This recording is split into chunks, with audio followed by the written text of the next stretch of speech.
સાહેબ માળિયા પાસે ગમખોર અકસ્માત બન્યો છે, 4 લોકોના મોત થયા છે, શું છે સમગ્ર? આ કામે બન્યું હતું એવું કે માળિયા કચ્છ જે હાઈવે છે એની પર કચ્છ તરફથી એક ટ્રેલર આવી રહેલું હતું, જે એના નંબર હતા GJ12BX 8442 નંબરનું ટ્રેલર હતું. એના ડ્રાઈવરે કોઈપણ સંજોગોમાં પોતે ગાડીનો કાબુ ગુમાવ્યો સ્ટેરિંગ ઉપરનો, જેના કારણે ગાડી છે એ ડિવાઈડર ટપી અને સામેના રોડ ઉપર આવી ગઈ. જે રોડ ઉપર જે મોરબીથી કચ્છ જતા વાહનો હતા એની આડસની રૂપે આખું ટ્રેલર પલટી મારી અને રસ્તા વચ્ચે ઊંધું પડી ગયેલું હતું. જે દરમિયાનમાં ત્યાંથી પાસ થયેલી એક અર્ટિગા કાર અને ટ્રક બંને ટ્રેલરથી બચવા માટે ડિસ્ટ્રેક્ટ થતાં એ બંને વચ્ચે અકસ્માત થયો અને બંને ઘસડાઈ અને ટ્રેલર સુધી ભડકાઈને પહોંચી ગયા.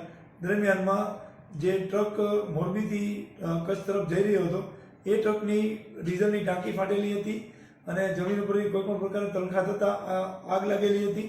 ટ્રક અને અર્ટિગાના એક્સિડન્ટની સાથે આગનો પણ બનાવ બન્યો હતો. જે આગના કારણે એમાં રહેલા જે પેસેન્જર છે અર્ટિગામાં, એમાં ખૂબ જ એ લોકોને દાઝી જવાના બનાવ બન્યા.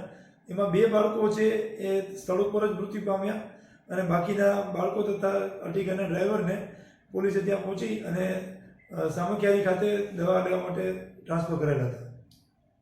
કુલ કેટલા લોકોના મોત થયા?